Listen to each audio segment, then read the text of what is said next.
Welcome, welcome. Hello and welcome to our World Kindness Day celebration. Hello, Fuddy, Robin, Jeff, Nicole, Wilma, Sylvia, Julie, Eileen, Henriette, Henriette. I said that right. Henriette Torp, I beg your pardon. There's Raina and Stephanie. Oh, it's lovely to see you all.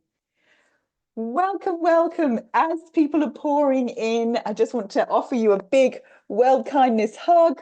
And please do pop in the chat where you're from, where you're calling in from to celebrate World Kindness Day, and how you're feeling. How are you feeling about joining us and celebrating World Kindness Day today? Jeff's from San Jose, California, very glamorous. So we've got London and Norway and San Francisco. Oh, happy to be back in the community too, Jeff. It's great to see you and your groovy background. And Delia's from France. Welcome. And Irit's from Israel, all the way from Israel. Amazing.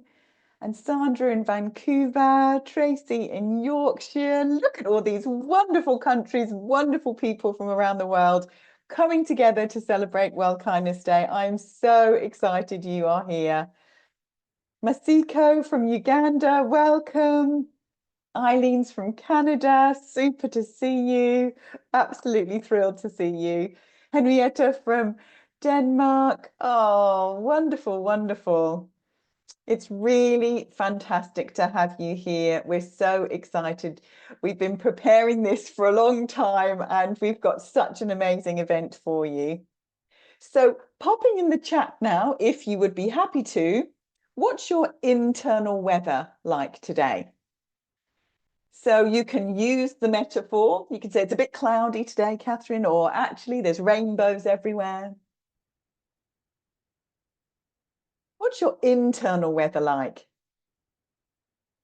So Aidan has worry and weary. Oh, bless you. Sunny and bright, calm, tired, blue skies, cloudy and windy. Sunshine. Oh, they're zooming in so fast. Calm and happy, and you love the rain. That's good.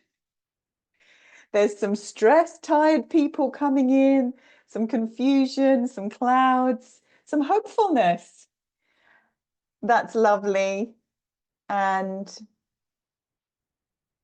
feeling calm, feeling worried, a little bit stressed, feeling a bit mixed. So I love doing this as our welcome touch base, our welcome for us all, because it reminds us, no matter where we are on the weather spectrum, that it's okay. It's okay.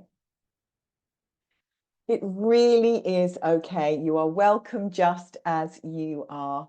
So please know if the sun's shining or if it's raining cats and dogs, you are welcome here. So as the more and more people are coming in, it's just wonderful to have you with us.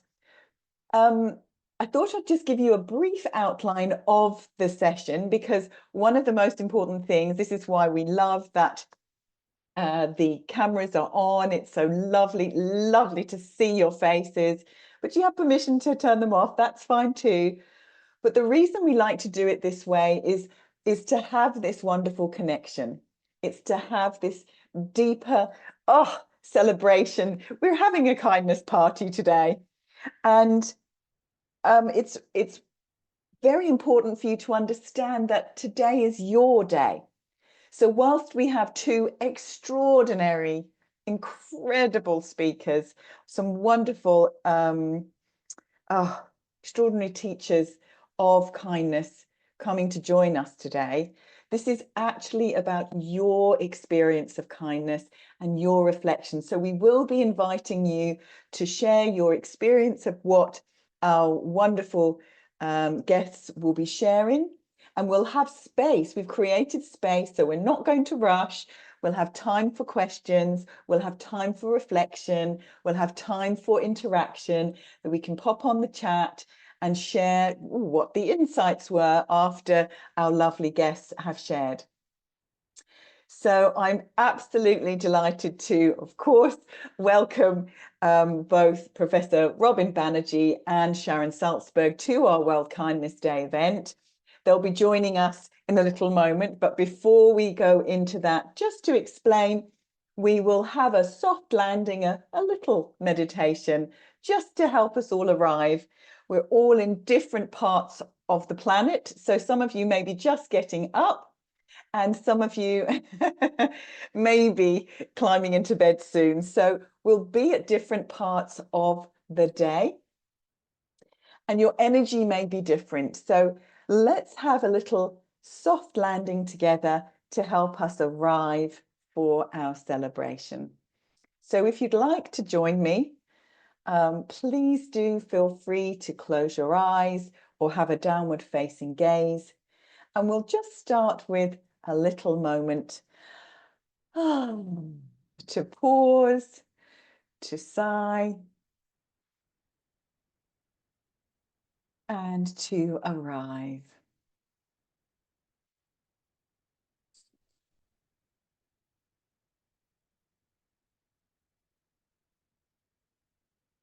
So you may like to place your hands over your heart, a friendly, kind gesture of welcome to your own precious self.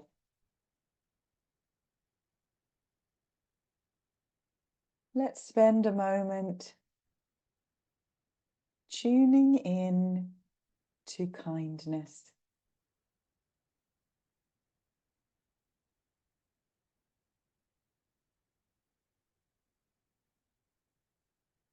Maybe you can feel that effortless breath moving through your body. Such a kind experience when it's full of ease.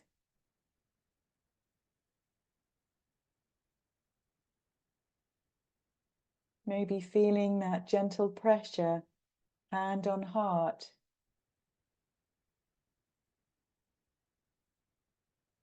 Welcoming the warmth from within.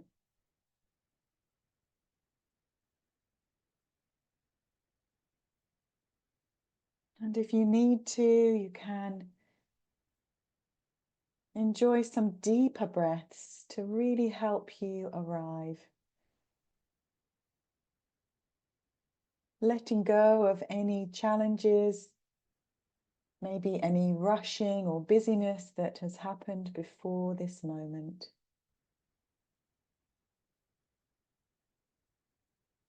And just rest here.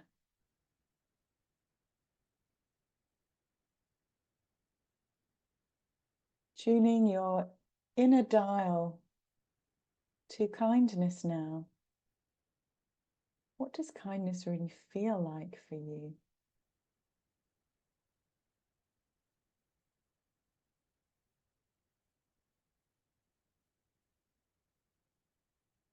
Maybe your mind is offering you a memory when someone was kind to you.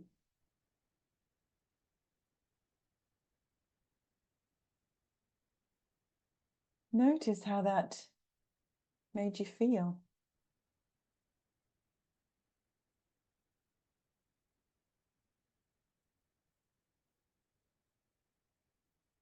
Or perhaps you offered a gesture of kindness to a stranger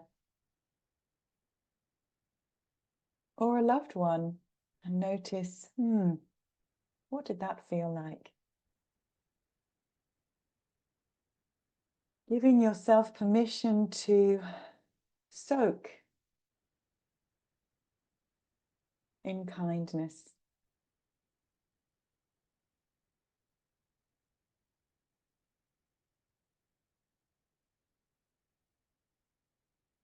To enjoy a felt sense of This thing called kindness.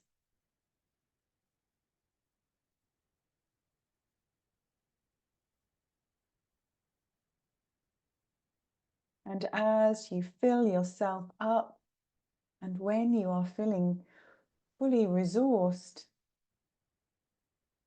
you may like to imagine offering this kindness outward.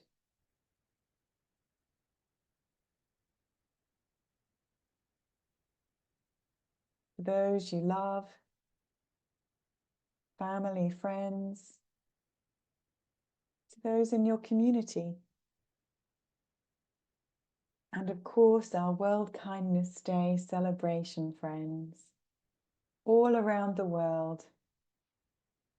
So recognizing if you're offering this kindness, you too will be receiving it from someone around the world. So let this kindness touch your heart and warm you up.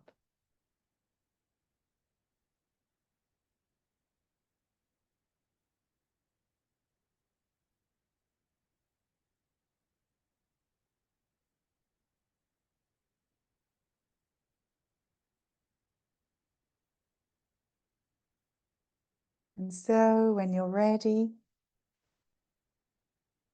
taking one more moment to breathe that in, and then offering yourself a lovely smile of welcome, maybe a wiggle and a stretch.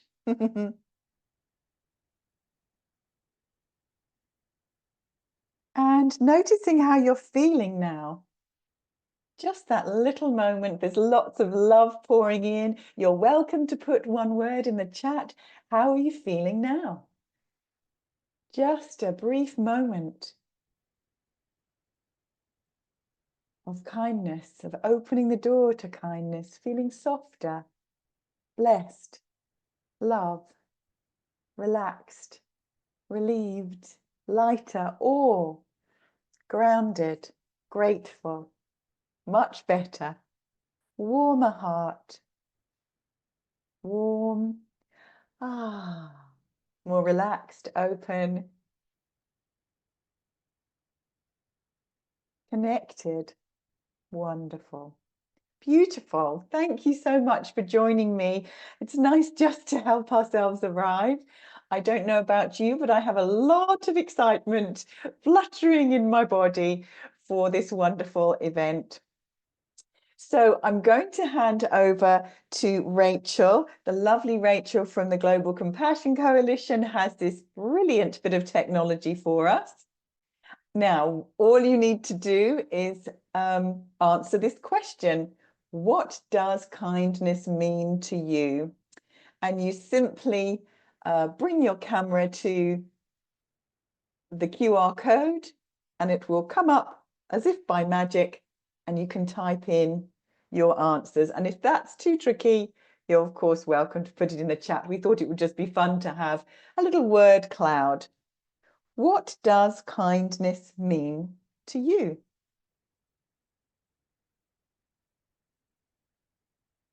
What does kindness mean to you? Support, compassion, tenderness, connected. Isn't that amazing? I love this technology. Thank you for doing this. Understanding, acceptance, open-hearted, self-love, generosity, peace, genuine care. Look at those gorgeous words. Goodwill to all. A smile and a hug, civility, being gentle, open acceptance, tolerance. Kindness is essential for peace, compassion, and relationships. Sacrifice, peace, giving presents. Kindness, caring, hug from a friend, human goodness, benevolence, generosity. Isn't it magical? Doing unto others as you would want them to do unto you. Humanity. Deliberate, conscious friendliness. Oh, we've got some artists coming in as well. Thank you. Love. Patience. Good intentions. Absolutely gorgeous. Upliftment, generosity. Grounded. Authentic. Connection from heart to heart. Agape. Beautiful. Thank you, Cassandra. Caring enough about others and our environment to keep our surroundings clean, safe, and healthy. Thank you, Jacob. I know you're doing amazing work in that field. Caring for a good friend or anyone that needs it in that moment. Consideration. Willingness to see another point of view. How beautiful. This is amazing. Thank you so much. Good intentions with gentleness, unconditional positive regard, empathy, intentional action, collaboration. Oh, notice how all of these words are making your whole body sing, how that impacts your heart. Being mindful, empathetic, humanity, intentional caring. Beautiful. All right. Thank you, my friends. We'll capture that. I don't know whether we can take a screenshot and capture some of those wonderful words. You know, you can always save the chat as well. That's saved for me now, so we can re-inspire and uplift ourselves. So, my friends, it's time for our very special guest. Thank you all for participating in that. I know that our first guest was keen to hear and see what you believed kindness was, because this man has done some extraordinary research into kindness. So let's welcome to our beautiful room, before I give a formal introduction, the amazing Professor Robin Banerjee. Welcome. Oh, thank you so much. And Welcome, welcome. what an uplifting introduction to tonight's event. That was absolutely beautiful. And thank you all for the wonderful entries that you just gave on the Slido. What a wonderful way to celebrate World Kindness Day by just reminding us all the beautiful things that kindness involves. Oh, Robin, you're so right. And I'm thrilled to bits that you're here. Thank you so much for spending some time with us. We really, really appreciate it. As you can see, there's lots and lots of people. We had over 700 people sign up. So I know some people couldn't come live and they'll be watching the recording. So thank you for giving up your time for us. We really appreciate it. Well, it's always a pleasure, Catherine. It's so lovely to see you again. So lovely to be speaking with you, and wonderful to have all of you here in the room, the virtual room, together, shining a light on the nature of kindness and its impact on people and communities. Something so simple, but something we so often don't take the moment to see. And I think what you've just done, just from that little moment of just even telling us what kindness means to us, I think we're seeing kindness. And that's really important, because in today's world, there's so much unkindness, so much horror, so much devastation, so much violence. And it's easy for us to see that because it's there every time we switch on the news. And of course, we need to pay attention to that, because those are real problems, real lives, real misery, real catastrophe. But you know what? Sometimes the things that unite us, that can bring us together, are the simple acts of kindness, and they are all around as well. So we really need to take the moment, even more than ever. We need to take those moments to notice the kindness. And that's what you're all doing right now. So it's really wonderful and uplifting to have this experience. Thank you, Robin. Oh, I couldn't agree more. There's something so powerful about this shared celebration of paying attention to this, I think, this gift that we have called kindness. And for those of you that have not met the wonderful Professor Robin Banerjee before, I would like to formally introduce him, even though we've dived straight in.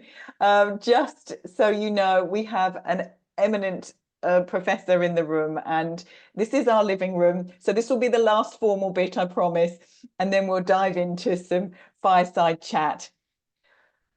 So Professor Robin Banerjee is Professor of Developmental Psychology and the inaugural Pro-Vice Chancellor for Global and Civic Engagement at the University of Sussex.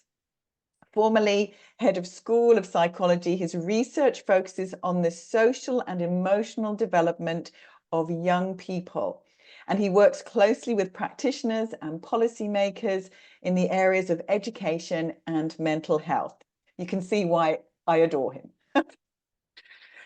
He founded the Sussex Centre for Research on Kindness, an interdisciplinary research centre focused on illuminating the nature of kindness. I want to say that again because it's my favourite line. Illuminating the nature of kindness and its impact on people and communities.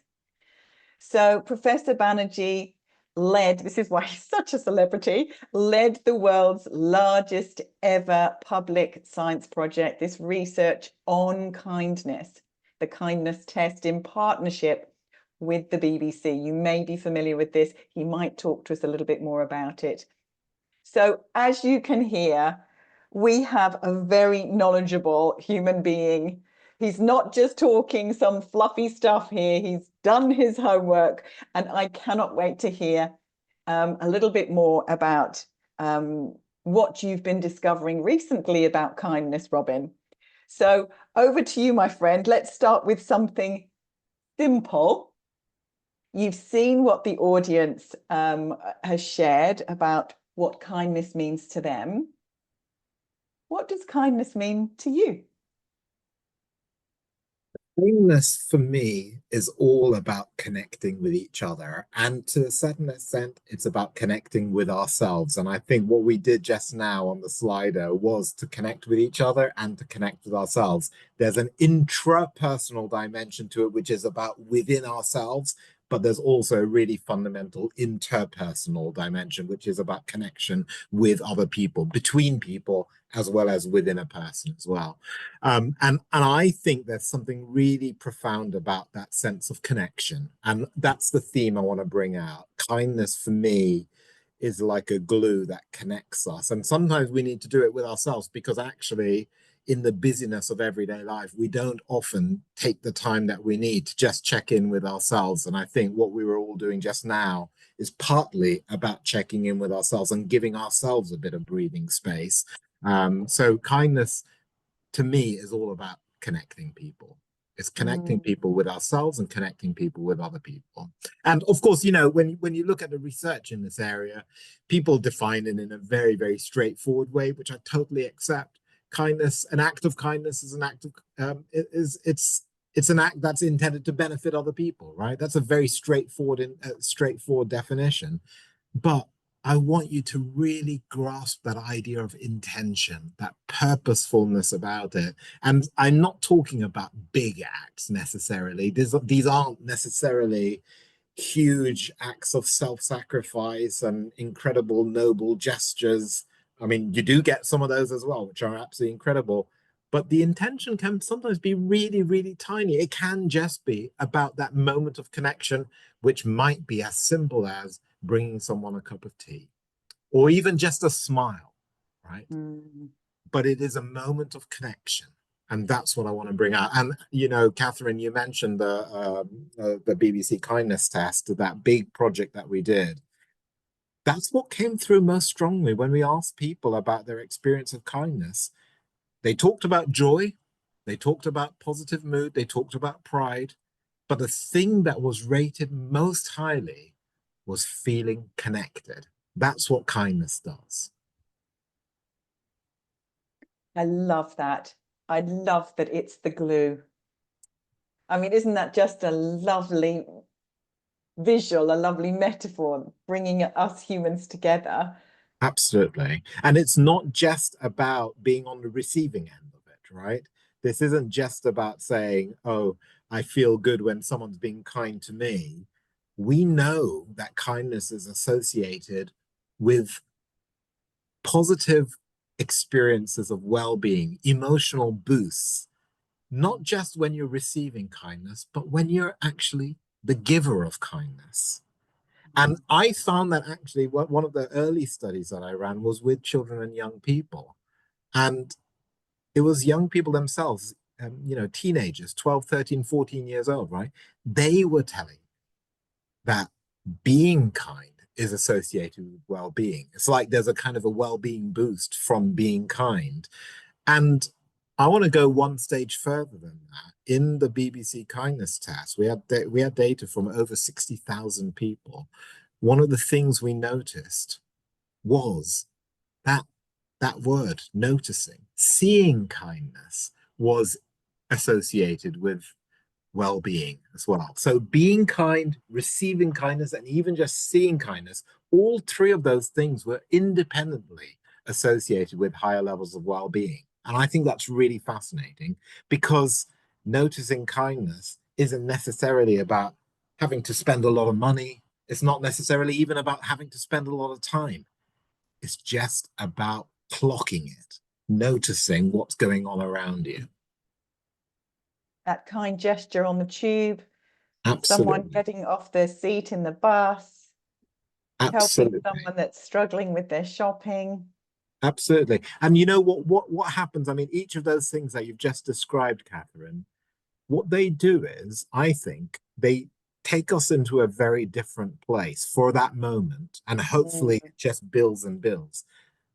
It takes us into a place of shared humanity. And mm, that's what's happening, right? You're actually developing that sense of human connection, that we're connected with each other. We're recognizing each other as human beings. And I will be honest with you, when people talk about research on kindness and empathy and compassion, sometimes, and for good reason, they say, hey, there's a problem here because it's very, very easy for kindness, empathy, compassion to just reinforce social divisions. Now, that might sound counterintuitive, but there's a reason why they're saying that. They're saying that it reinforces that because it's easier to be kind, empathic, and compassionate to people who we like, to people who maybe are similar to us. And so, in doing so, you can end up inadvertently, without even any intention, you can end up, if you're not careful, reinforcing social divisions because it's true. It is easier to be kind and empathetic to people who we already like or people who we think are, they're kind of like us, similar to us. But don't throw the baby out with the bathwater. Don't then say, okay, so kindness, empathy, and compassion isn't any good. Absolutely not, right? All the more reason why we emphasize kindness, empathy, and compassion. We just need to broaden out the boundaries and be purposeful about it and to be looking out for the opportunity to really think about people who might, at first glance, seem like they're different to us, who might, mm. at first glance, seem like, oh, actually, I'm not sure if they're, in quotes, my kind of person, right? That's the particular context when we really need to double down on kindness, empathy, and compassion. And that's how we really grow a wave of kindness in the world. And what we found, in fact, was that it's that deliberate, purposeful exchange of perspectives, which is a fundamental feature in kindness. And you were asking Catherine about research, other research that we've done. It's one of the things that we've done with children and young people. We've shown that perspective taking, having that empathy for other people and tuning into other people, especially recognizing that other people may be thinking in very different ways to us, that is a foundation. We've actually shown it empirically. That is a foundation for kindness. And you see that that perspective taking actually cultivates a more pro-social approach. And we've seen it as children get older. Teachers actually see the kindness in children when those children are tuning in empathically to people who have different perspectives to them. And so we need to be purposeful about that. That is phenomenal. I mean, this excites me on so many levels. When I think back to the work I did in prison, and straight away that it's not necessarily, you wouldn't imagine it's a place for kindness. And there's definitely division and there's lots of protectiveness. There's lots of layers there. And I definitely witnessed it. And I witnessed it again and again. And how that then impacted the men that I was working with. Absolutely. And then that layer of perspective taking. How important is that now with everything that's going on for our young people to have that skill, to be introduced to, it's a skill, isn't it? To be introduced to that possibility. Oh, I can Absolutely. open my experience up. Absolutely. And a large part of it is creating the conditions for people to do that. And that's Mm, something that is a collective exercise. It's a collective enterprise. It's not about fixing individuals. It's not about saying, oh, this person is not very good at taking perspectives. We need to teach them as an individual and plonk this new skill into that person. These skills are inherently relational. We mm, need to build them together. And that is true about connecting with ourselves. It's true about self-kindness as well. That's not just an individual achievement, it's a collective achievement. We all have to support each other to be kind to ourselves. And that's a really important, I think it's a really important discovery in the research as well. It's not that kindness is simply about focusing on other people. It's also checking in with ourselves, and we do that together, right? So the interpersonal and the intrapersonal, the between people and the within person, they come together. This is phenomenal discovery because I certainly grew up in a culture where it was very much kindness is allowed to go that direction. It needs to give kindness to others. That's acceptable. Um, and I think there's a transition, there's more understanding, but there's still a lot of, well, it's a bit selfish if we're going to talk about self-kindness. Oh, it's a bit indulgent. There's still a lot of resistance so I'm really curious to hear that well, it makes sense that we need that collective support to say, actually, this is important. Obviously, So I'm passionate about this, but there's still so much resistance, certainly, I would say, in the culture I've grown up in. How do we melt that, Robin? That's a tough one. it is a tough one. And again, it's down to us, right? It's what we have to agree on together. Um, I do think the point about shared humanity is important because that shared humanity includes ourselves. We have to Mm, recognize we're part of that journey as well. mm. And I do think that point about shared humanity is important, and it comes through in simple everyday acts. I really put a lot of emphasis on stories. I think conversations about stories are really important, and um, in terms of our latest research, we're doing a lot of work at the moment on reading books and stories. Children, this is again, we're working with children and young people, reading books and stories, and how that is a foundational basis for the development of empathy. Empathy isn't something that's just sort of fixed quantity inside us when we're born, right? There is a predisposition for human beings to be empathic. We are social creatures, but it's also cultivated in our life experience. And one of the ways it's cultivated is through conversations about stories. When children are reading books and they're creating images in their minds. And sometimes, of course, they're supported by the most beautiful illustrations that wonderful authors and illustrators are creating, right? They're actually conjuring up things in their minds about other people and themselves, and they are figuring stuff out. And this is happening, it's not happening in a kind of extremely academic way, right? This is an intuitive process that children and young Mm, people are going through. And frankly, all of us as adults are going through all the time as well, where you are putting yourself into another world. mm, And it's that combination of yourself in another world. And what you're doing there is you're fundamentally asking yourself, and I know this might sound like, really? Is this really what's going on when children are reading a book? I'm telling you, it is. It's just not done in a way. This is not about worksheets, right? This is not about a literacy lesson. This is mm. what's happening in a very natural, organic, intuitive way.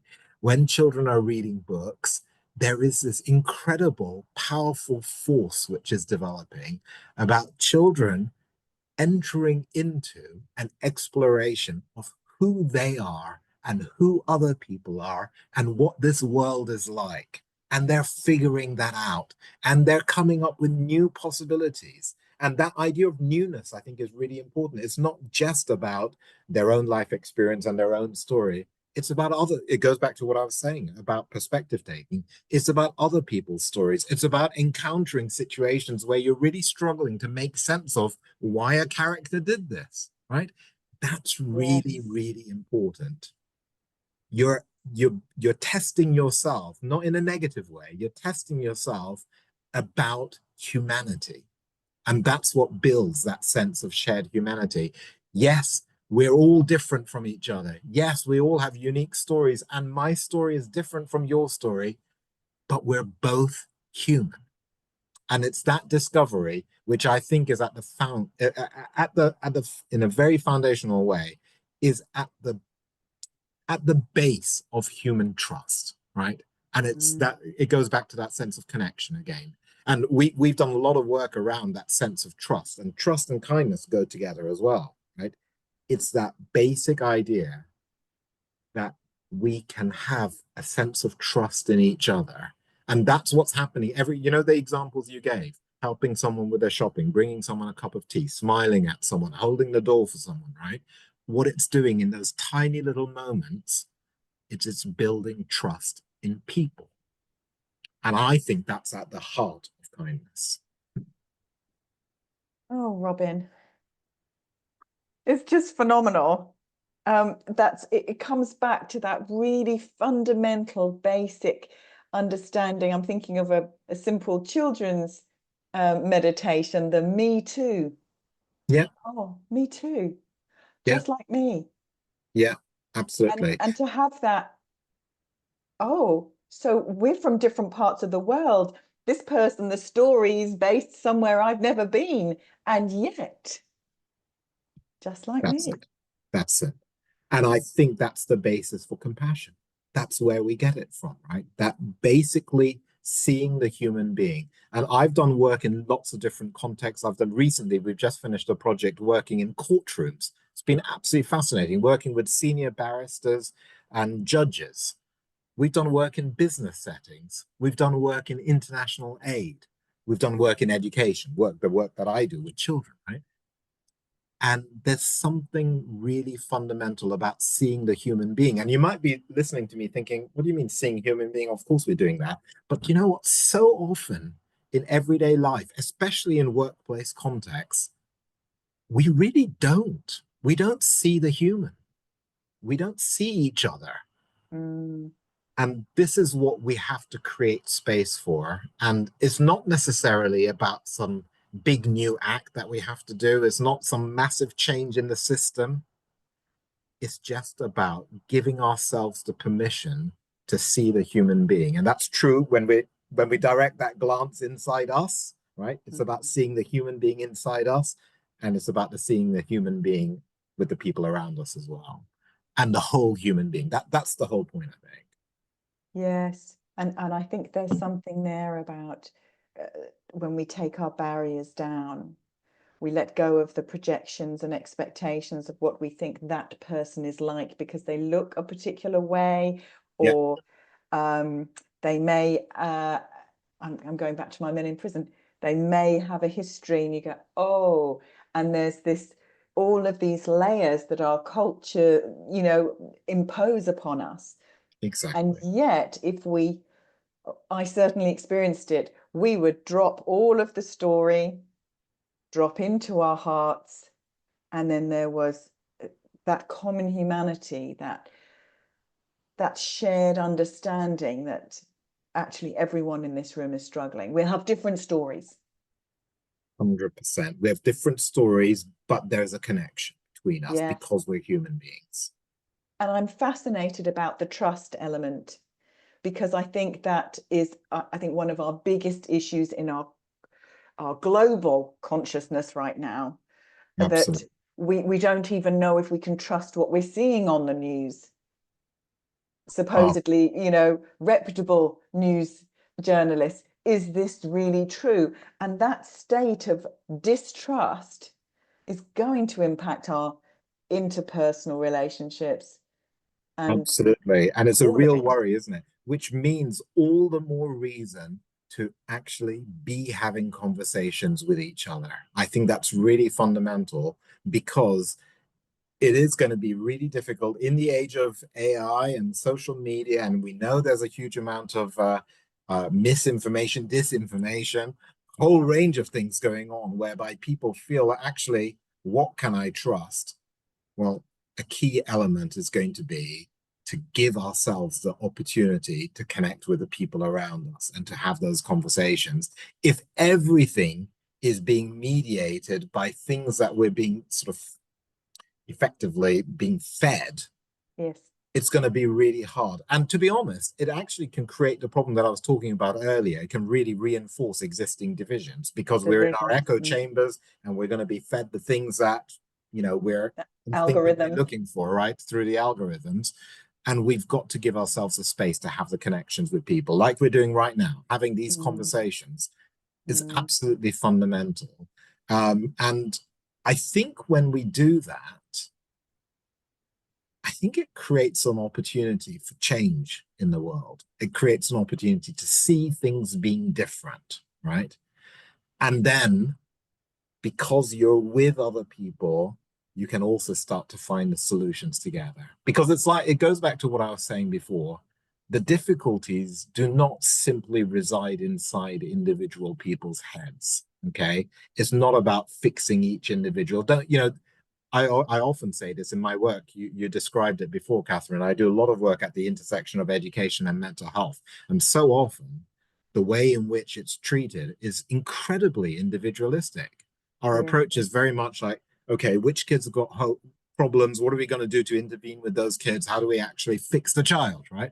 And my yes, thinking is the problems are not necessarily inside the child, right? They don't reside inside the head of the child as if it's like a dispositional quality of the person. It's the network of relationships that we need to understand, right? Sometimes the answer isn't fix the child. Sometimes the answer is fix the environment, right? yes. I totally agree. Work with the network of relationships. Sometimes that's where the problem is, but also that's where the solution is. So when Yes, you're thinking about shared humanity, right?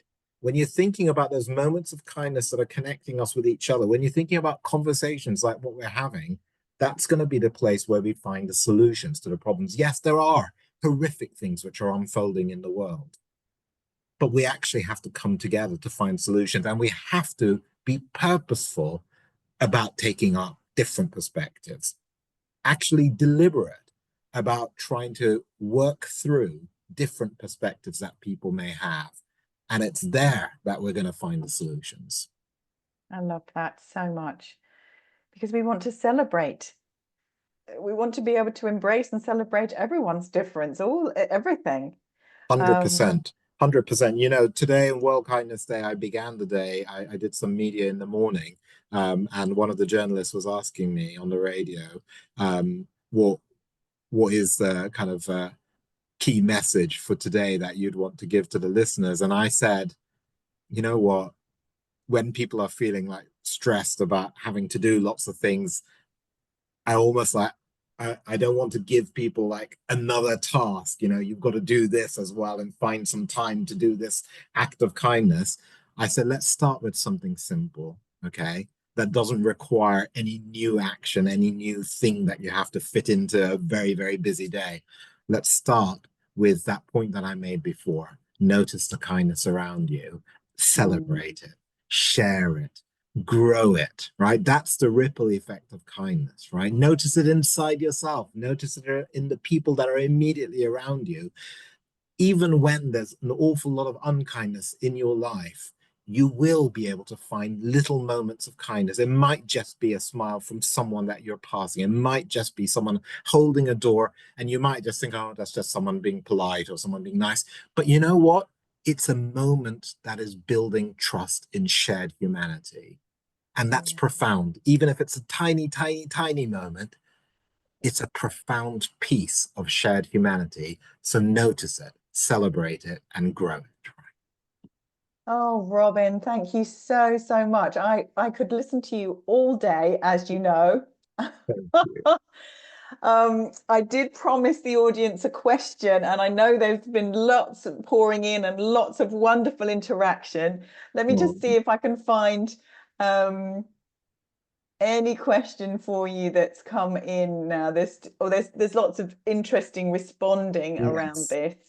Um, Celebrating and sharing kindness is paramount. Eileen says, I wish your passion could be bottled. Me Oh, too. that's so lovely. That's so lovely. Well, you know what? Just being here and talking with you, I think that's making the difference for me. It's uplifting to me as well. So thank you all for being here. I can see there's a really good question. This is um, Linda, I think. How does one counteract not being seen or being seen as detrimentally other? Can I answer that one, Catherine, or can I try? Give it a go. We've got 5 minutes. 5 minutes. All right. I'll try and do a very quick answer because I think that's an absolutely brilliant question. Because sometimes it feels like, well, what can I do when other people aren't seeing me? And I think the most powerful way is not necessarily to kind of start shouting and saying, okay, see me, see me, see me, because sometimes that's really hard. You can't control the other person's behavior. I would say the best way that we can respond to that is to see someone else, right? For us to see someone else and actually be that role model, be that change ourselves.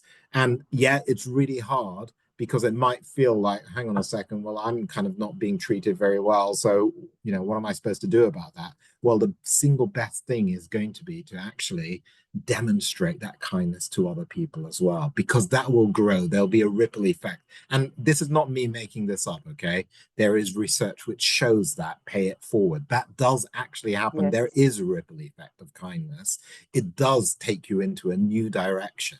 And I would say, if you're experiencing that unkindness or being othered by other people, actually, one of the things that you can do is to demonstrate the kindness to others. Okay. Check in with yourself, but demonstrate the kindness where you do find it. Focus the attention on where you do find it and grow that, because that can become an incredibly powerful wave. Yes, it's all about where we're placing our focus, isn't it? Because we could very easily just say, well, there's this and there's this and there's this, and we have justification and reason why we are going to now behave in a different way. But actually, if we turn towards love and kindness, Jacob's just Yes. put in the chat there, if we allow love to lead, kindness would be in abundance. Beautiful. Beautiful. I love that. Yeah. So, my friend, we are just absolutely, you can see everyone, there's been so much love pouring Oh, in for everything you've said. There's been so much insight. Will have to watch this recording and slow it down and take more notes. I couldn't write fast enough.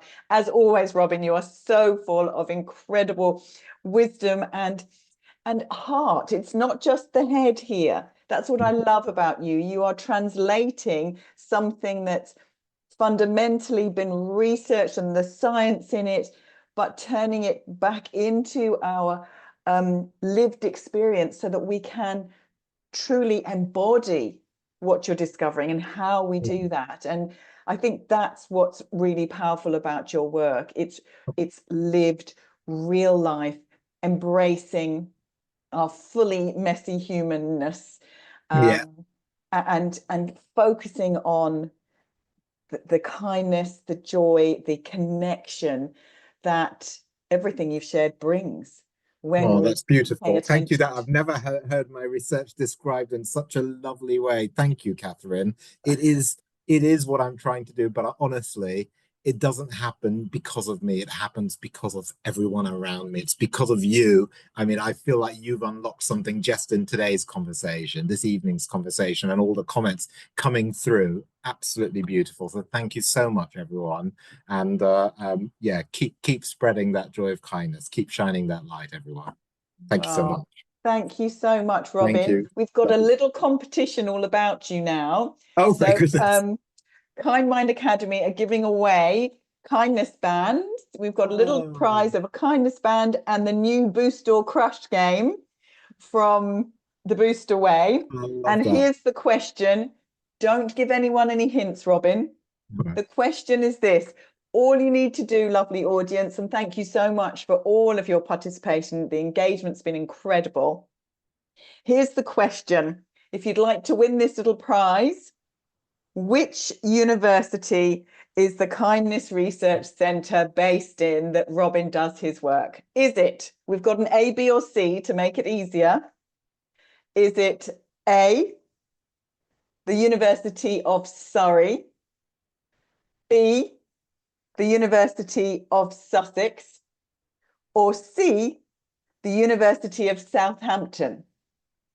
Now, our clever little workers, if you put the correct answer in, the kindness gnomes are going to, they've selected a secret number, and that person who arrives on that number will be receiving this prize. So we'll wait for Oh, a second, do a little drum roll, and then hopefully Rachel will be able to tell us who has won our first World Kindness Day celebration prize. oh, But thank you so much once again, Robin. I'm super excited.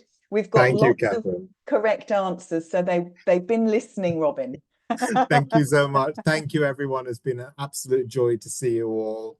Thank you for all that you're doing every day to spread kindness in the world. Thank you. Thank you, Catherine. Thanks, Robin. Take good care. Bye-bye. Really appreciate your time as always. Such a joy.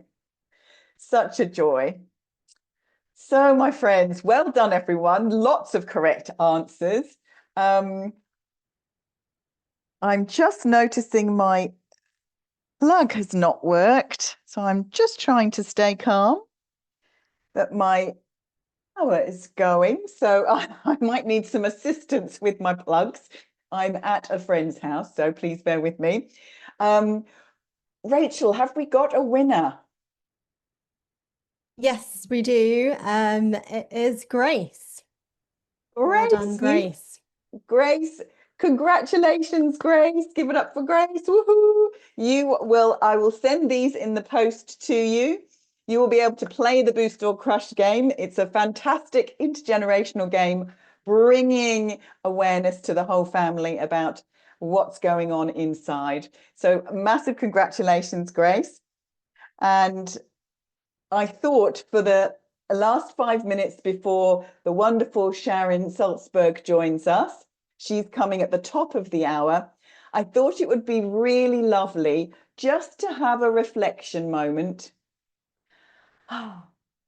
Because Robin he's very excitable, isn't he? Isn't he amazing?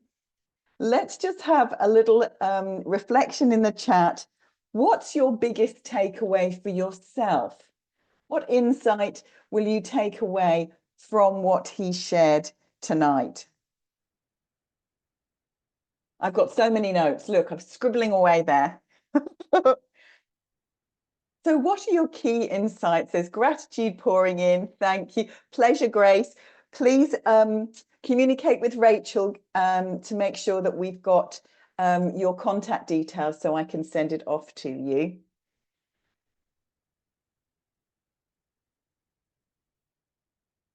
So what are the best ways to overcome some challenges faced for your kind? So that's a great question. I'm going to turn it back to you, Abuna. What I'd like you to consider is, with everything that Robin has shared with us, How would you overcome those challenges?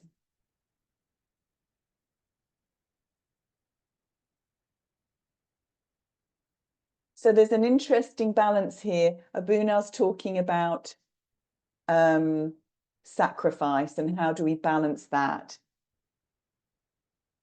It's a tricky one. Some people are using it to achieve their goals. Now, this is our 21st century life, isn't it? And I think it's actually human. It's really challenging.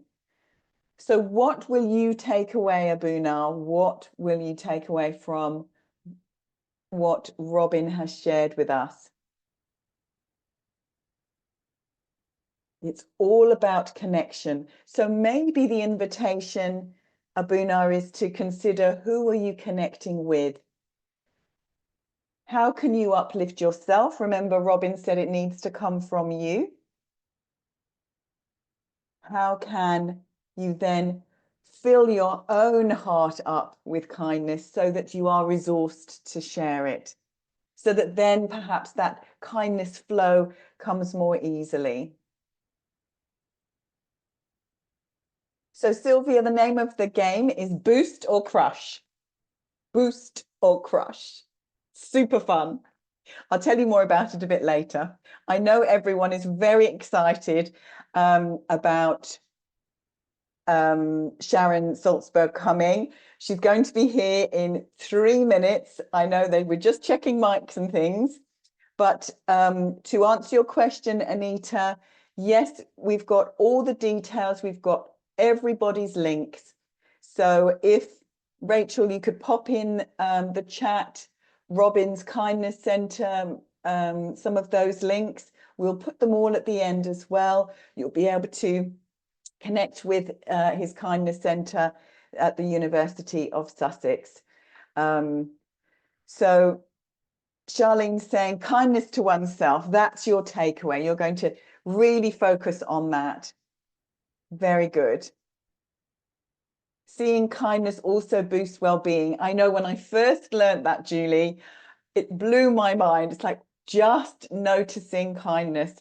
How powerful is that? And that will increase our well-being. Amazing. Linda says awareness of my effect on others at all times and intention to make a positive effect always. Well, always is a big ask, Linda, but I think to have that purposeful intention is wonderful.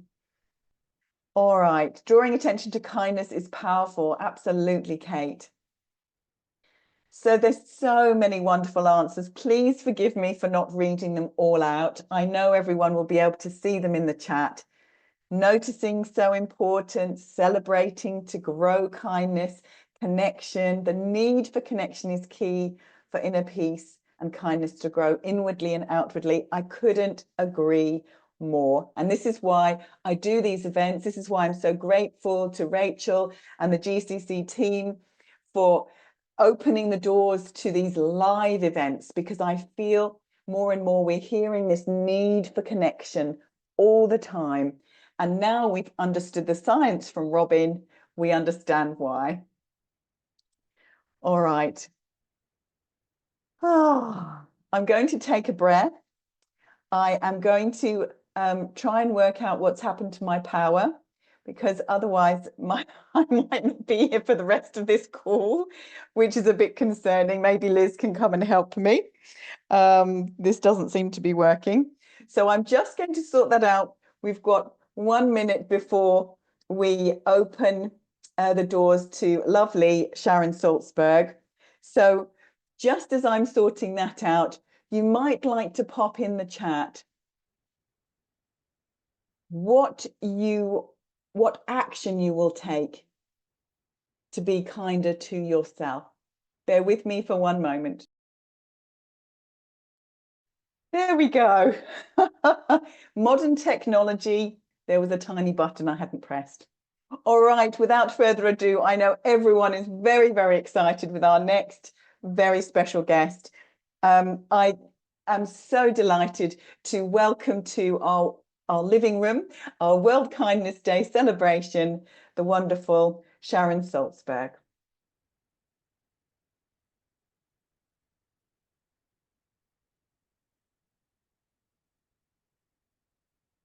Hello, Sharon.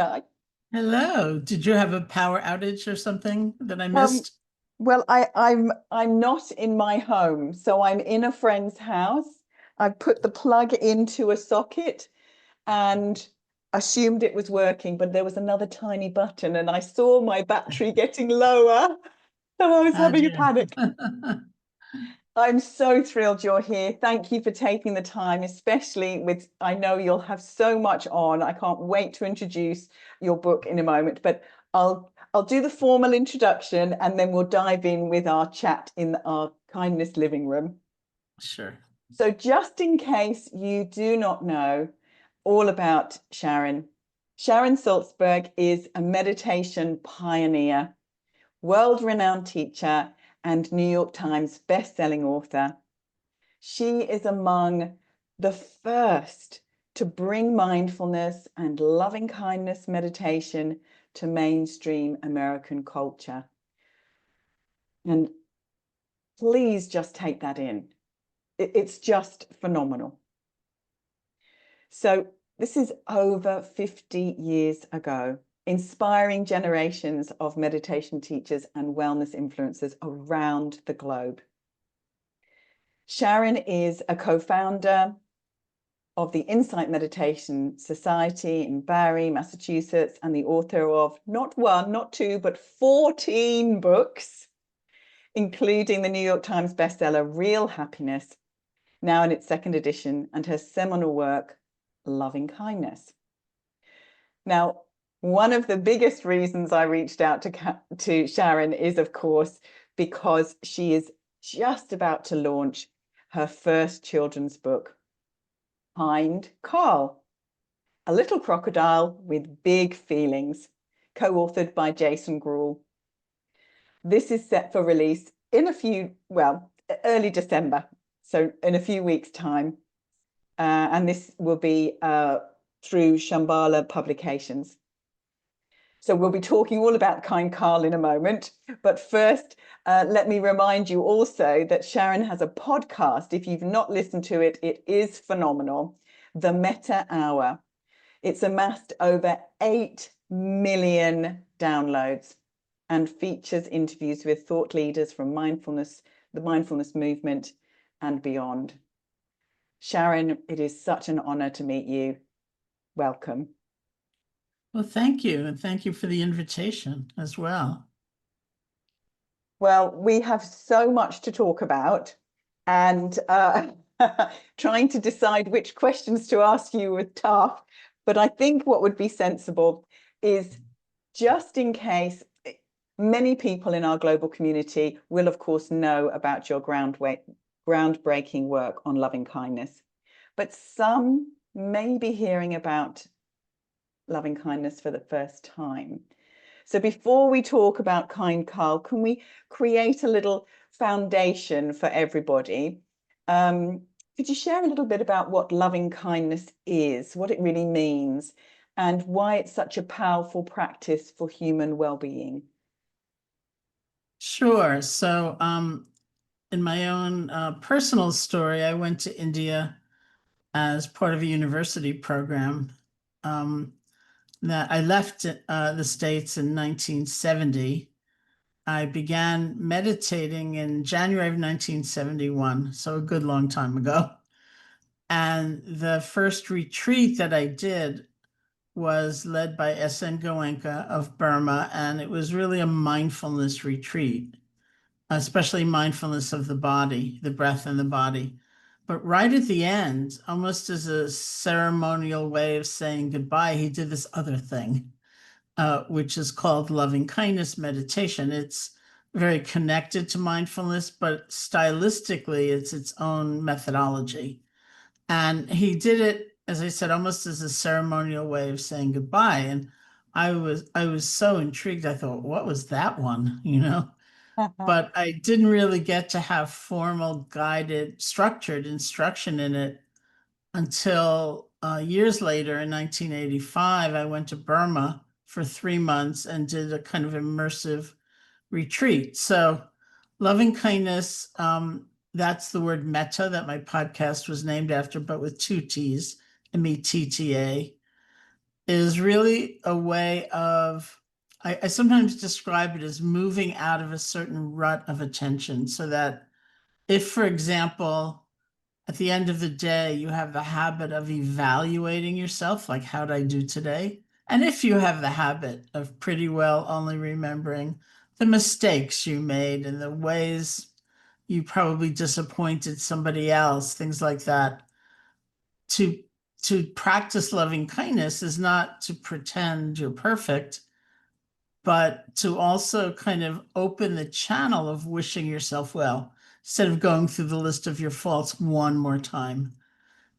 We do it stylistically, often by silently repeating phrases like, may I be safe, be happy, be healthy. So it's like, it's almost like blessing, right? And you think about all the many beings we may encounter in our lives that we look through instead of looking at, not even because of bias or prejudice, but just indifference. The practice of loving kindness with people like that would be not to look through them, but in a way to look at them by offering them those same phrases, that way of paying attention, like, may you be safe, may you be happy, may you be healthy, and so on. So we move through these various categories. It's a practice of gift giving or offering, until we come to all beings everywhere, which doesn't, by the way, mean we like everybody. It actually doesn't mean we even like anybody. But there's a bone deep realization that we live in a world of connection, of interconnection, that's reality. And so, as alone as we might feel or separate, that's just a mental construct. That's a projection. The reality is we live in an interconnected universe. And so we practice loving kindness. Sometimes people feel a little squeamish about it, like they're going to force themselves to pretend to feel all this gooey, sentimental stuff. And it's not like that. It's really being willing to pay attention differently and see what happens. That's so magical. It's beautiful to hear it directly from you, because there can be a resistance to loving kindness. There can be this sort of projection that it's a bit soft, it's a bit sentimental, it's a bit squishy.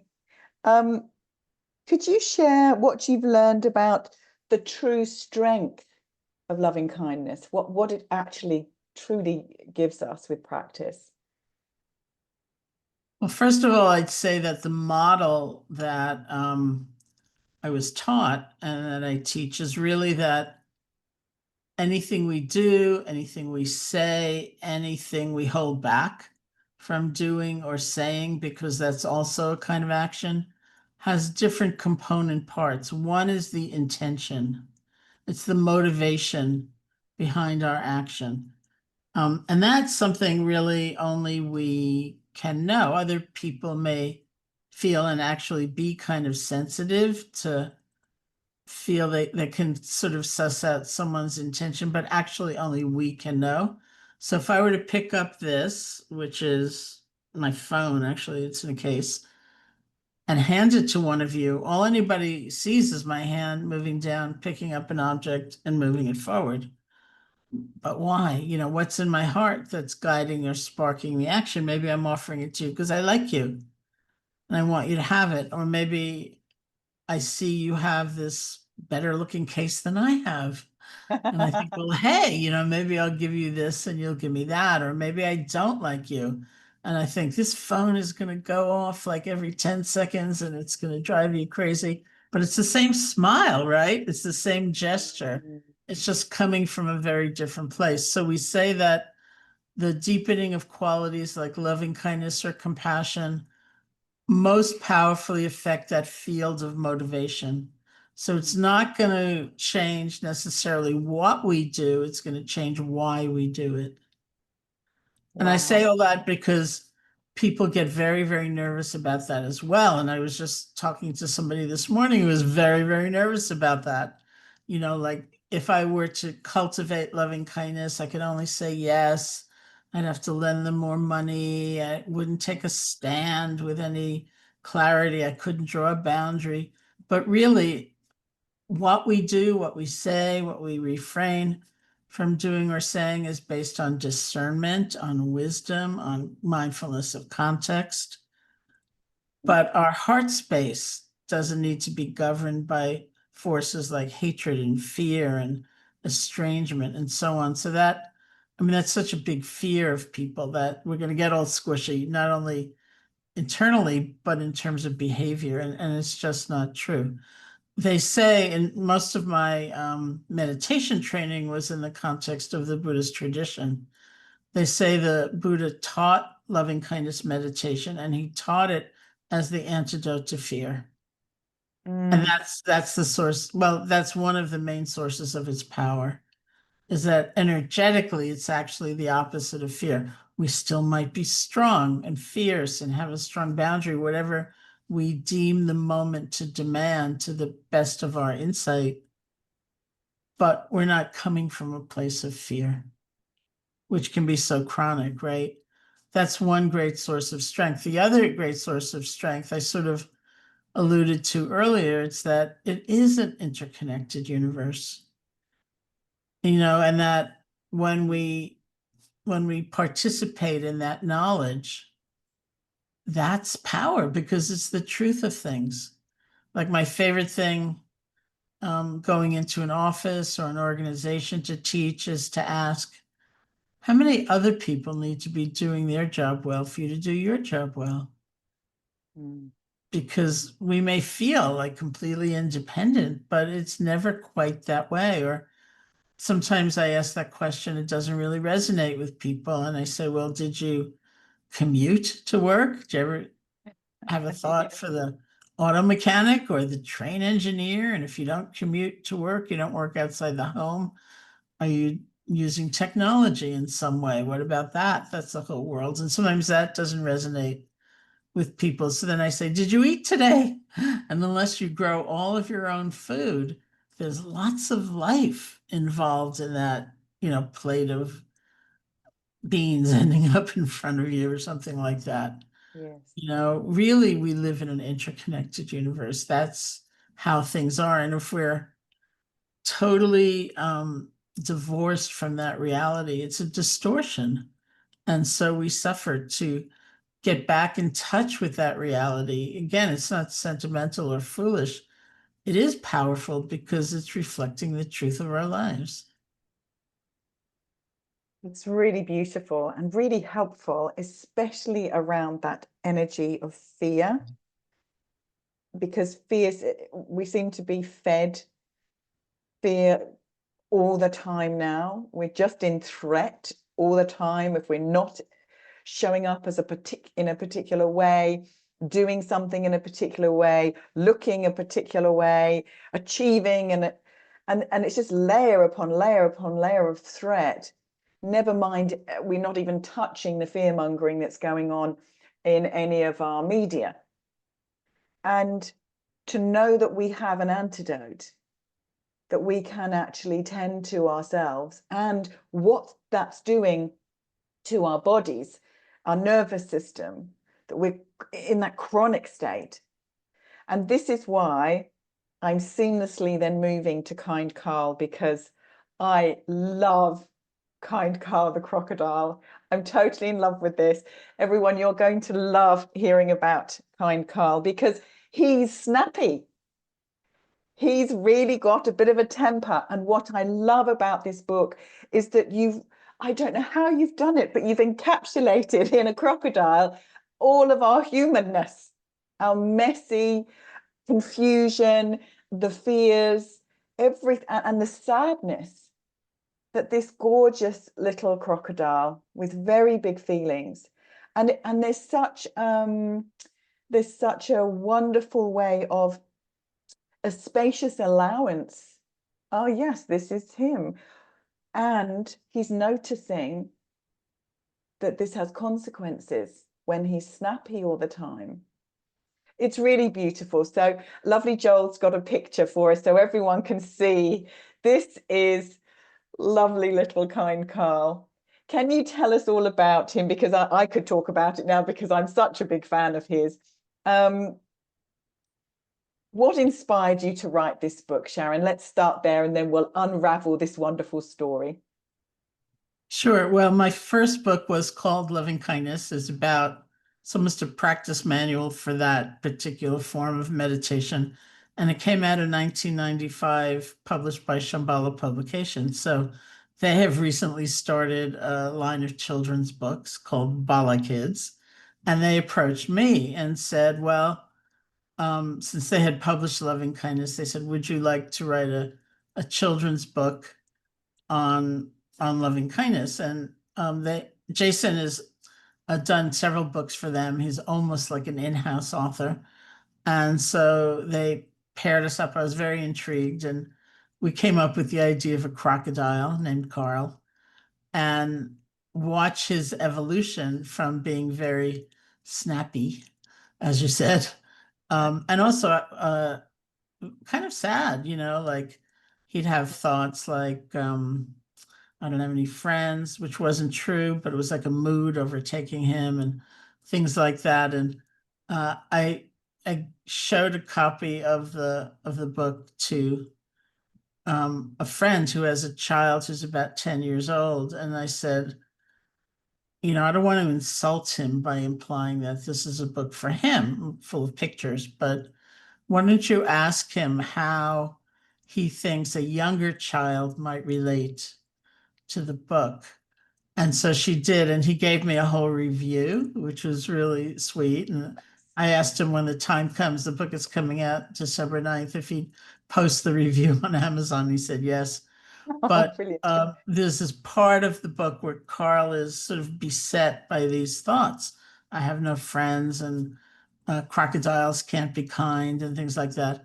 And he takes these thoughts and he basically puts them in like clouds and has them float away, which is in a way what we do in mindfulness meditation, right? We recognize what we're feeling. We have the authenticity of the feeling, but we don't necessarily succumb and let it take over and define us. And we learn what we really want to let go of. And so the 10-year-old said, that was my favorite part, where he put those thoughts, those kind of thoughts, into the cloud and let them flow away. And then his face, the crocodile's face, not the kid's face, the crocodile's face becomes much kind of sweeter and softer as one experiences when we practice some loving kindness. It's quite a big, it's beautifully done, just those thoughts just drifting off in those clouds, but actually it's a really profound concept. You mean I can actively choose those thoughts? I can choose something different. I thought they're just controlling me, and also that they've got to be true. I love how you've just very gently peeled that away. Oh, he's recognizing maybe they're not true, that nobody likes him. It's very, very elegantly done. I really love it. And I can see straight away, of course, how it's not just for kids. I agree. Yeah. So let me see one of my questions. What would you say to someone that was struggling? Maybe they're being quite hard on themselves. Where could they begin? What did Carl do to make that shift? Some of it is just creating, as we've been talking about, just enough space, not like an icy distance, but just enough space to the thoughts and feelings to see them for what they are, which are visitors. They're not necessarily innate, inherent to our being, the deepest place of us. It's not who we actually are, but they come and go based on conditions, for sure. I have a Tibetan meditation teacher who talking about his own feelings. It's a whole story about how he was afraid of heights, and he was confronted by needing to traverse like a kind of high bridge between two buildings and couldn't do it because he was so scared of heights. And he said that he tried to talk himself out of the feelings, didn't work. he kept watching other people, like groups of tourists even crossing the bridge, and he'd think, well, I'm only one person, like 5, it's not collapsing under them. It didn't work. And then he had a kind of a perspective shift on his feelings, which were, they're real, they're actually happening. You don't have to put yourself down for what you're feeling, but they're not true. They're real, but not true. They're actually happening, but just as you described, it's like we can have some agency, not out of dislike of ourselves or what we're feeling, but sort of like, been down this road before, and I think one of the interesting things about this whole day and everything you're doing is that it doesn't always appear to us that kindness or loving kindness is the better way. That if we had a choice, a lot of people are conditioned, we're brought up to think, well, real strength is like endless vengefulness or, something like that. And to understand this is where real strength is. It's not weak, is the essential step. And we only make that step, I think, when we've made the experiment. It's not because we're trying to be a perfect person or someone told us this is how we should live. It's because we've made the experiment and we see where happiness actually lies. Yes, because it's interesting. Kind Carl, it's beautifully done how he makes that transition. He says, I'll experiment. That's really lovely. It's like, oh, well, I'll try this on for size. I'm not going to land, but I'll just see, because this snapping stuff isn't working for me. Yeah. And he knew it wasn't really his essence. I love that picture when he's looking in the mirror, he's snapping off, and actually there's a sadder, frock in the mirror. It's beautiful. So he's got this lovely experiment, and you see him trying it on for size, being kind, and then, oh, this feels nice. This is different. And I also love more than anything that he still allows himself to cry sometimes, to still feel those. It's not painting this rosy, I do this and therefore I'm now experiencing a saintly life. It's, yeah, I'm still experiencing this tough stuff. I still experience the anger when I don't want to ruin the whole story, but when an incident happens in the art room. And I love that he can acknowledge that. It's really modeling such beautiful allowance of all of the feelings. And I can return. And sometimes I return to my blankie and have a little cry. I can be with what's here. And that lovely, back to Robin, Professor Robin Banerjee was talking about how powerful connection was. And we see it through Kind Carl once he's made that connection with himself. It's really wonderful. Yeah, thank you. And I think connection is the most important word. Like the word, as I said, in the Pali language, the language of the original Buddhist text, is metta, metta. Usually translated as loving kindness. I've had translators and scholars say to me, well, stop being so cutesy, just say love. That's what you mean. But love, of course, is a very complicated concept, isn't it? What do we mean when we say love? The literal translation of the word metta is friendship, but I don't tend to use that because to me, friendship implies let's go to the movies together, let's have dinner together. And remember what I was saying before, that it's a heart space. It doesn't imply a necessary determined action, like we've got to spend time together. That's not necessarily true. Wisdom may say, that's not wise, that's not safe, who knows? But our hearts don't have to be embittered. And so the word I tend to use most commonly is connection. It's a profound sense of connection to ourselves and to others, and ultimately to all of life. Because there is something powerful about this practice.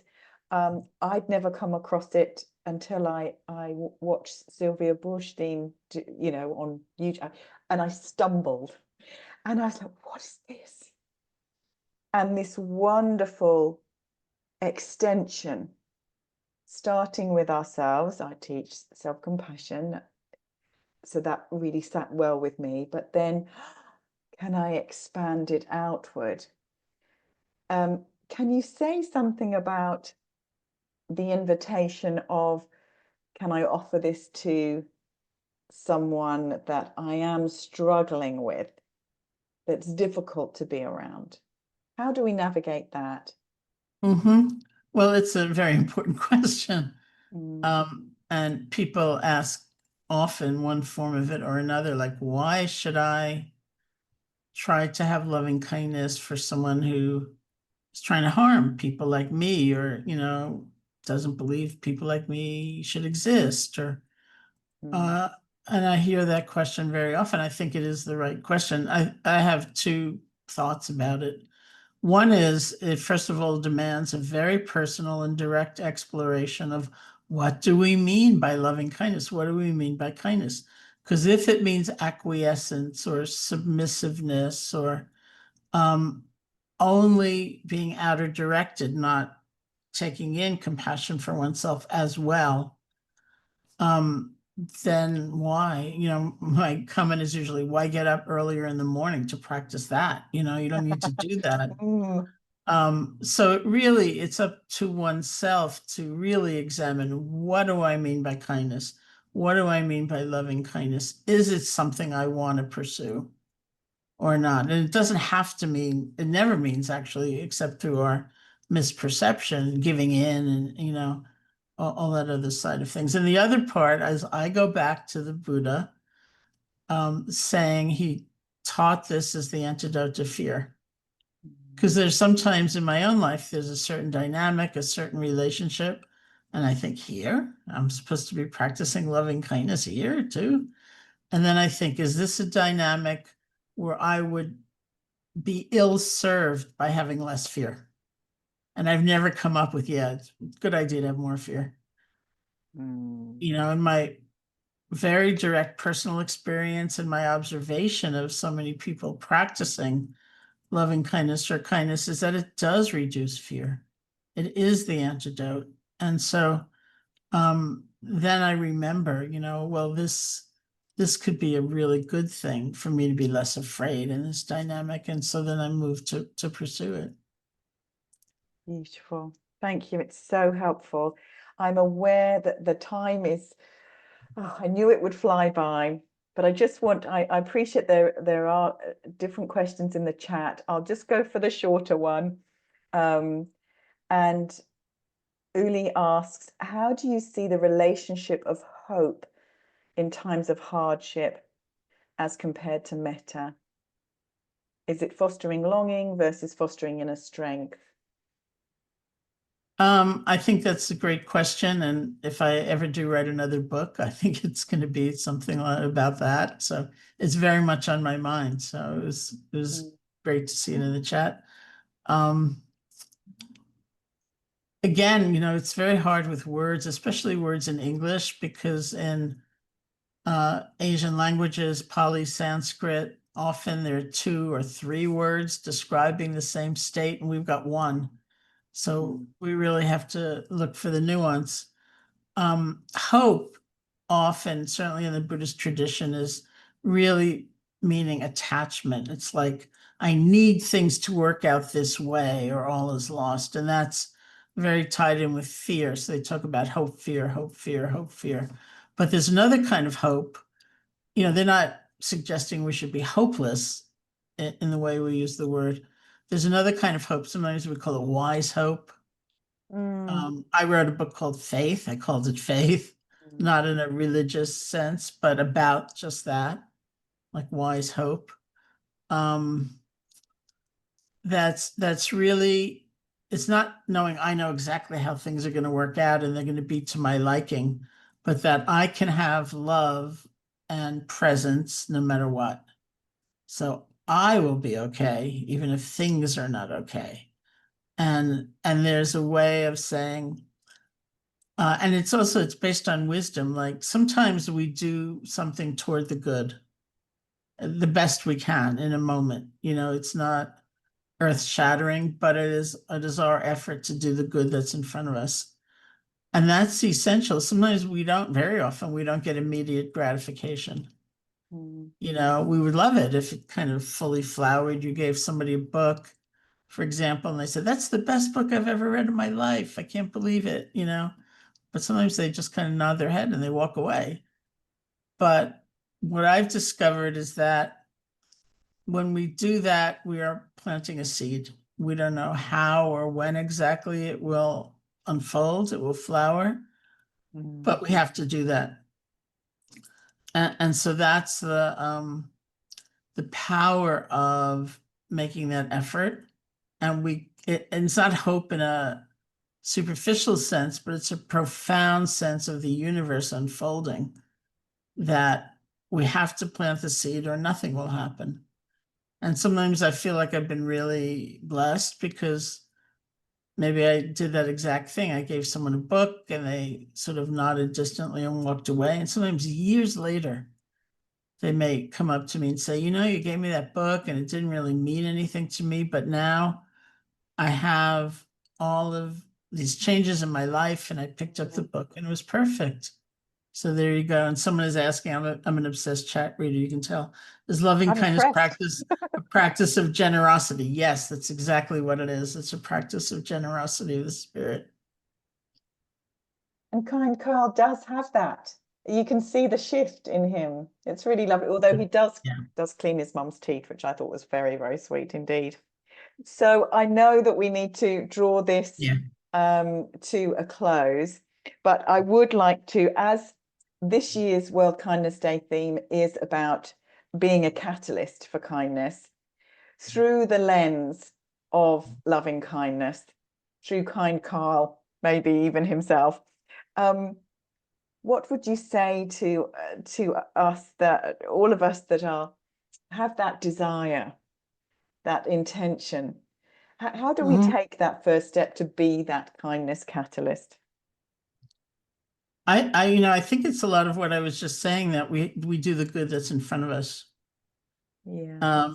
Sometimes it seems so small, given the degree of suffering or the system that might seem intractable, we're trying to change or whatever, but just we do what's apparent.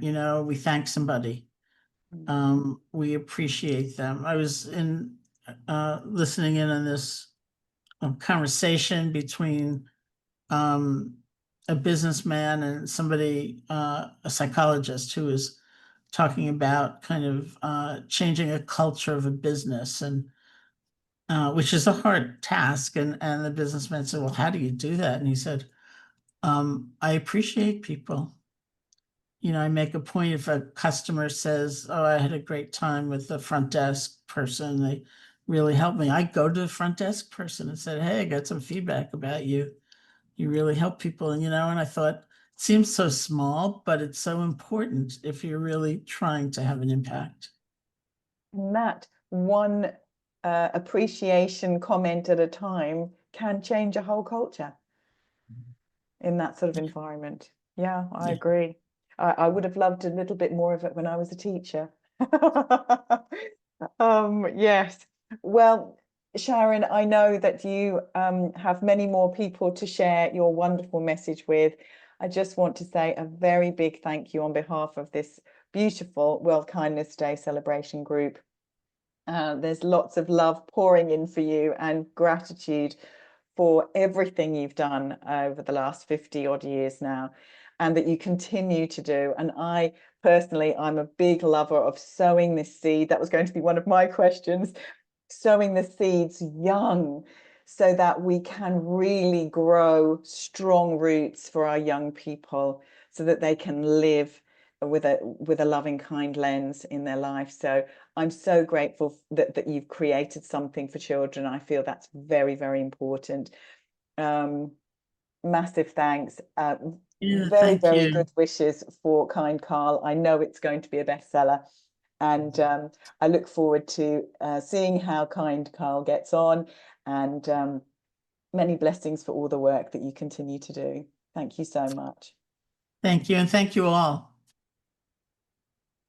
There's lots of waves and love coming through. And we've got a little competition. So here's the test. Let's see if, oh, I don't know whether did I actually share about Kind Carl? I don't know whether I planned to say, what does Kind Carl like doing? Well, it's a multiple choice. So you can guess, everyone. So you can put in the chat A, B, or C. A, does Kind Carl like cleaning his teeth? B, eating cake. Eileen's already mentioned that. That's quite funny. Or C, combing his hair. Have a guess, because we've got another prize. We've got Kindness Band gift set from me and the Boost or Crush game. You've got lots of fun cards to play with. Let's see what the guessing is. And once again, Rachel has got a special number in her head, and the person of that number who gets the correct answer will be our prize winner for this little competition. I was going to talk all about Kind Carl and do a little intro specifically, but we had so much to talk about, Sharon. Yes, So we ran out of time. So would you like to tell everyone what the answer is? Oh, it's a lot of C. You know, he likes to comb his hair. It's really good. He's got about 4 strands of hair and he likes to comb them. It's really funny. So congratulations to all the C's, and we'll find out. Rachel will be doing some magic numbers and we'll announce the winner in a moment. But we'll let Sharon go. We're going to have a little reflection to see what their insights were, their takeaways from what you've shared, because there's been so much richness here. You're obviously welcome to stay. But I do need to go. But... yes, you best love and leave you. Please send some extra love to Sharon one last time before we go. Thank you. Thanks so much, Sharon. Take good care. Goodbye. Bye for now. Wow, how are you all feeling? Wasn't she amazing? Just when we thought Robin couldn't get any better, and we've got the lovely Sharon. Absolutely incredible. Absolutely wonderful. So Uli says, always amazing. How are you feeling? What are your takeaways? What's your insights? Both speakers were excellent. They really are. Refreshing as always. Sharon's so down to earth, isn't she? And that's what you'll love her book. It's so wonderful. Marilyn says, I'm full of loving kindness now. There's something, Uli's saying, meta is transformative. There's something that's contagious now, isn't there? That this wonderful sense of connection and sharing. Oh, bless you, Sylvia. Thank you. Thank you so much. Yes, antidote to fear. That's a big one for me. You know, driven by fear deep inside our psyches. What if we simply practice loving kindness? Yeah, really, really good. Any other takeaways? What other, through metta practices, being kind to myself, and then time to get out of my comfort zone and connect. Well, you haven't got a name on there. iPhone, I agree with you. Come out of your comfort zone. Come and join any of the compassion cafes that I do. Come and speak to more people. It's really powerful. Such a gentle nudge and reminder. It's okay to be kind, says Ilya. Beautiful. And Sharon is so real. I love her willingness to express vulnerability. She really is amazing. Unity for togetherness. Aborna, beautiful. Love Sharon. She's so skillfully and warmly grounding. Very, very helpful. Kat says, me too. Antidote to fear. And Sarah, starting with the good that is in front of us. That is definitely one of my takeaways. Thank you for reminding us, Sarah. Our own inner critic can be in front of us. I'm going to talk to you about that in a moment. Do the kindness in front of me. Julie was touched by that as well. Absolutely wonderful. Marilyn's full of loving kindness. Fear is a liar, Richard, says Richard. So then it's not true. These critical thoughts aren't true. And we can use wisdom to understand them. Wise hope is a deep seed for the universe. Beautiful.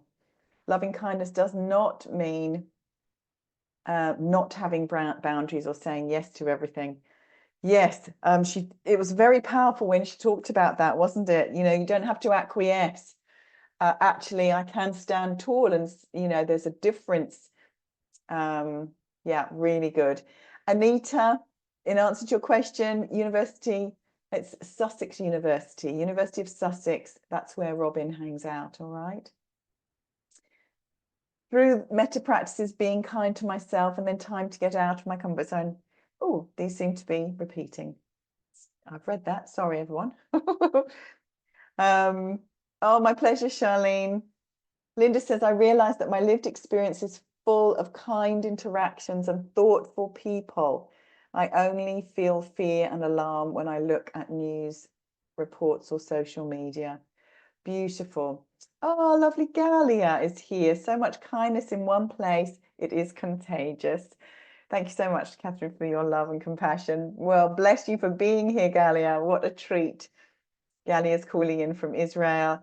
And Cassandra, always room for new possibilities. Don't have to get stuck in the ruts. Oh, that was good, wasn't it, Cassandra?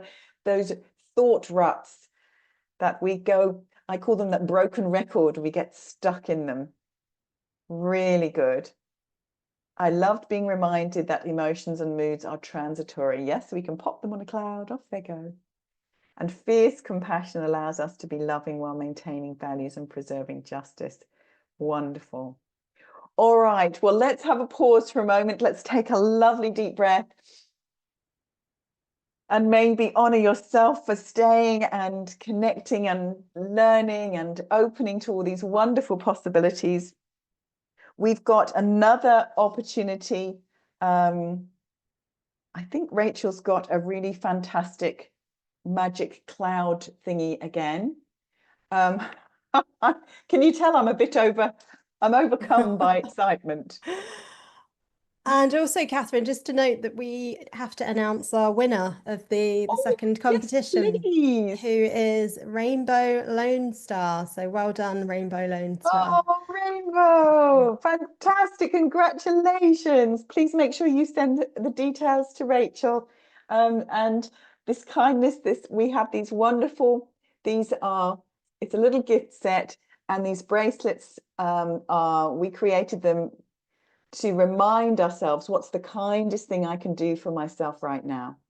So we'll send that to you with the Boost or Crushed game. And I know some of you have been asking about this. Just in case you don't know about the Boost Away, I brought my friends with me. This is Crusher, and this is my critical voice, the character critical voice, and this is Booster, our compassionate voice. And these are two little cuddle buddies. He's waving. And these are the characters that are in this Boost or Crush game. And we've got a response. So here we go. We've got just a simple matching game, and we've got the opportunity to see I could respond like Crusher, my mean voice. So what's happened here? I didn't get picked for the team. Painful. And then Crusher says, Grizzledy plop. I don't know why I bothered. I'm so useless. So that real mean inner voice come out here, but we find the antidote, which is Booster's voice. And it's the same situation. You still didn't get picked for the team, which is what I loved about Sharon. She really shows us that actually difficulty happens. But this time it's Pdizao. I am sad. I did try hard. Maybe next time. So there's a compassionate response. So that's the game that our two winners will be getting. It's an intergenerational game that will allow the whole family to start having these conversations. And both Robin and Sharon have said how important this connection is. So I'm really, it's wonderful to hear these wise speakers that have got so much experience and knowledge demonstrating that something as simple as a game and having those conversations can change a trajectory of a child's thinking. And the reading of books, wasn't that amazing from Robin?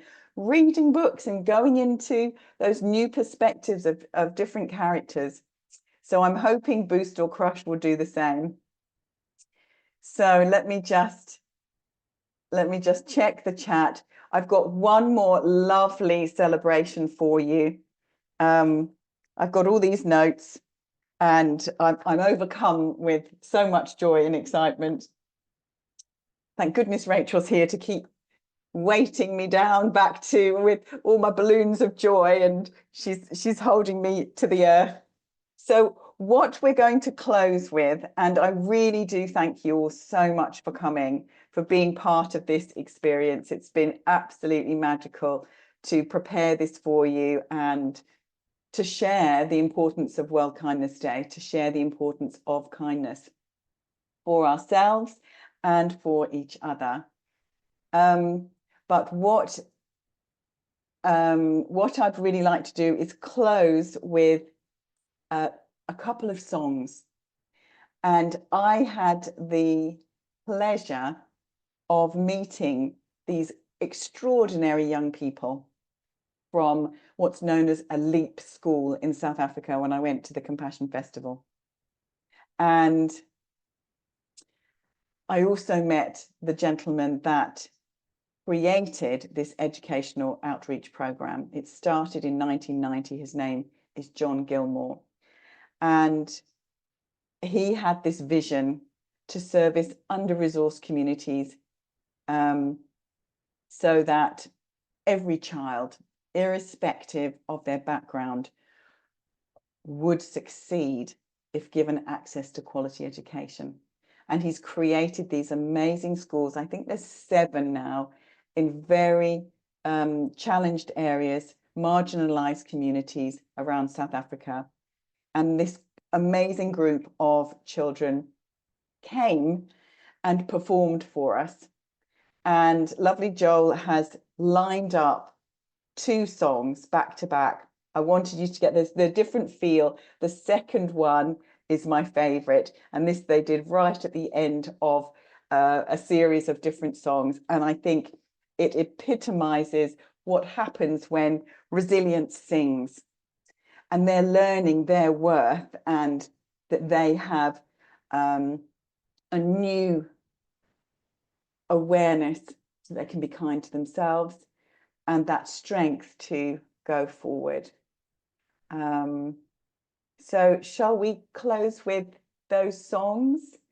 And a big thank you to everyone. Obviously, we popped all the resources. Susan's saying it's a resource for other books for children. I know there's some amazing books out there. One of my lovely friends, Wendy's done an amazing book, Wendy O'Leary. We might see if we can put some suggestions together in a follow-up email for you, Susan. And of course, there's The Voices in My Head, which is my children's book, which I highly recommend, but I'm a little bit biased. And an opportunity to contact, get in touch with any of the inspiration that's happened today with Robin or Sharon, and start practicing, and me, of course, and the GCC.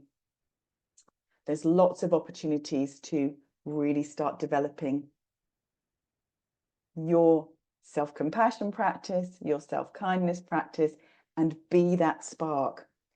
So before we have our song, have we got our Be a Spark question? Yes, just give me 5 seconds.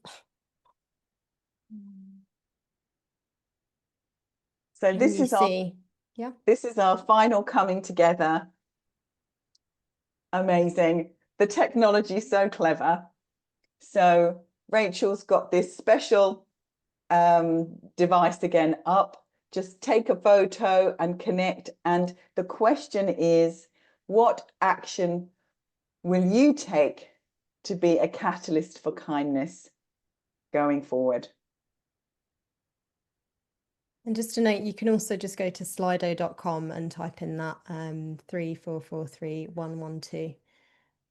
She's such a tech whiz, this Rachel. Thank you, Rachel. So Thank you. We've got people typing. Of course, if that technology is a bit too much, you're welcome to pop in the chat. Oh, thank you, Rainbow. I'm so happy you won. That's so great.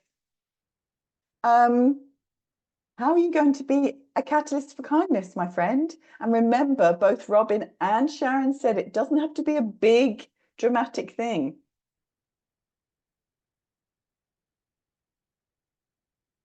Oh, and lovely Eileen. Eileen's an amazing author as well. She said she has a list of books on her website, eileenbeltzner.com. Have a look. She's done some wonderful books for children and families too. So here we go. How are you going to be a catalyst for kindness? Listen carefully to my children. Beautiful. A little bit more self-awareness. Practice metta. Give a smile while walking. How lovely. Check in on people more often. Remember that kindness is the antidote to fear. Beautiful. Start with the kindness in front of me. Validate others. Smile and say hello to those I don't know. Remember what Robin was saying about that division. That's a perfect way to melt that division. Hug often, starting with yourself. Go and hug a friend at the end of this call. I love that. Lots of hugs coming in. Kindness spotting. Smiling more. Chatting with strangers that I meet. We're just friends that we haven't met before, that's all. Kindness with self and then going outward. Invite a friend to an event that I go to. Come to the Compassion Cafe. I open the doors to the Compassion Cafe. I volunteer for the Global Compassion Coalition every 2 weeks, different time zones to try and to include everyone. Come and have a chat with us. That would be lovely. A short prayer for someone afar. Gorgeous. Complimenting people when I recognize goodness in them. Understanding people's views and always being happy. Having the intention to forgive myself. Beautiful. Slow down and be present, really see and pay attention to whomever I'm with. That was powerful, wasn't it? Really seeing them when Sharon was talking about that, truly seeing them. Thank you, Christina. Beautiful. Wonderful. All right. Well, we've got 5 minutes left. Please do keep reflecting, popping in the chat into this magic device. But let's, whilst that's happening, let's close with these wonderful young people that truly, please turn the sound up if you can, because the passion, the power in the room when these young people sang together was phenomenal. So thank you all so much for coming. I really hope you have enjoyed it. Do please let us know, and let's close with these wonderful young people. Thank you, Joel. Okay, so just give me a thumbs up if you can hear the audio.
Weren't they absolutely amazing?